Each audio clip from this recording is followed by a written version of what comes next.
Hello again. This is William Shakespeare, still here in quarantine, but I've come to talk to you today about sonnets, because I wrote all my sonnets while I was in blessed isolation.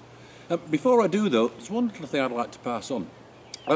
During our time, my time in England, when the bubonic plague hit, we lost 10% of our population to that dreadful disease. Now, in your time, in America now, if you lost 10% of your population, you'd have something like 33 million deaths. Now, I know you think you're going through a tough time, but I'm just only telling you this to illustrate how life can go on and life can get better. We were in quarantine for 2 years. Can you imagine? 24 months when we couldn't get our hair cut and we couldn't get our luxuries, but life went on.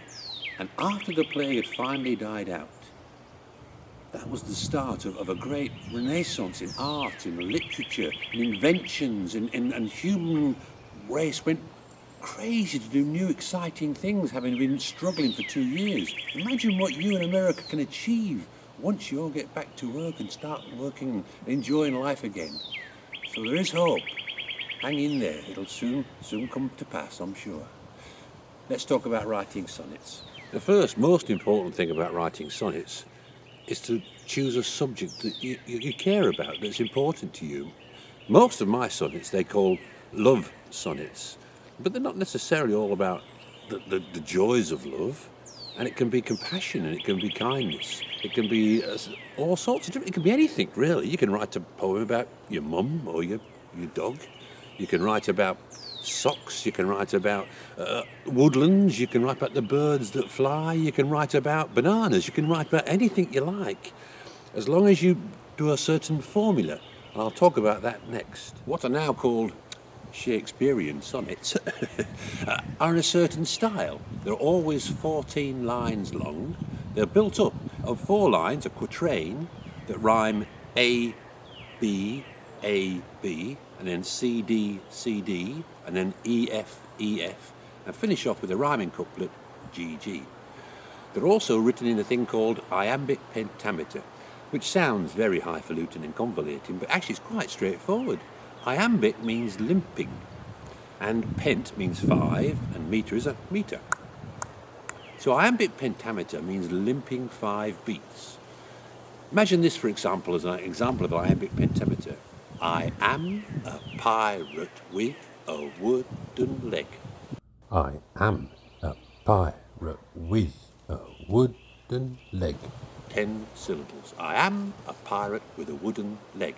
How would he sound when he walked across the room? His first foot would go quiet, second bump, quiet, bump. Did that 5 times, you'd have an iambic pentameter. Quiet, loud, quiet, loud. How nice of you to come to tea today is the first iambic I learnt many years ago. How nice of you to come to tea today. If you stress the first syllable of those groups of 5, you get how of to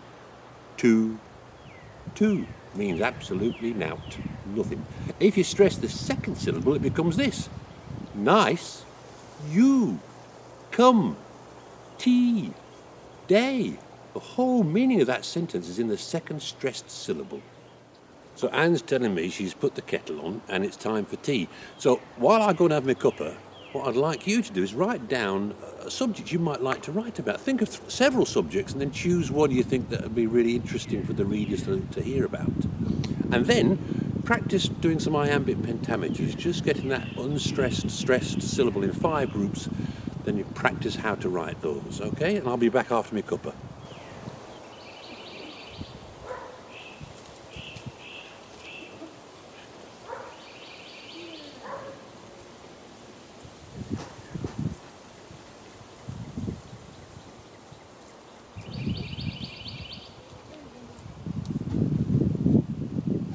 Right, well, hopefully now you've written down a subject, something you'd like to write about, and you've practiced your iambic pentameters.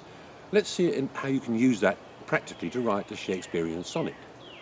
Let's use Sonnet 18, perhaps my most famous sonnet, as an example of how I wrote my style. So the first quatrain, the first 4 lines go as follows. Shall I compare thee to a summer's day?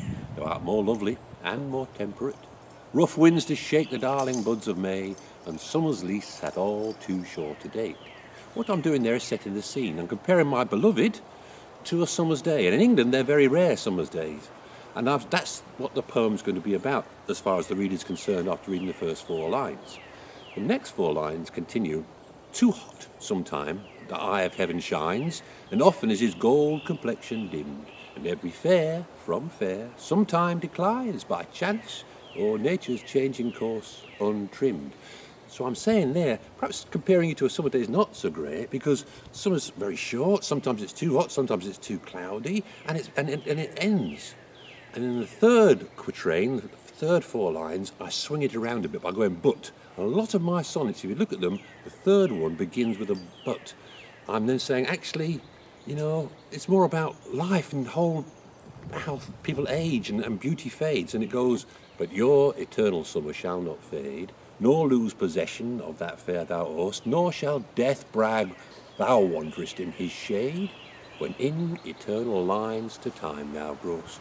So what I'm saying is, you won't die, you won't age, you'll always be beautiful, because I've written you in a poem, and so your beauty will be there forever.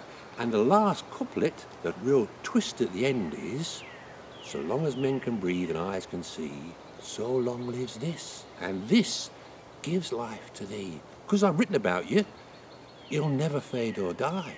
Now, I could be writing about a beloved girl that I think is lovely, or I could just be writing about poetry. I'm comparing poetry. Shall I compare poetry to a summer's day? It lasts a lot longer. It's a lot better. And this is your chance to do that, to create a piece of poetry that you can pass on to your family and to your friends and their grandchildren, whoever you want to pass, and it'll last forever. And of course, my poetry did last forever because it was published. And you have an opportunity to be published too.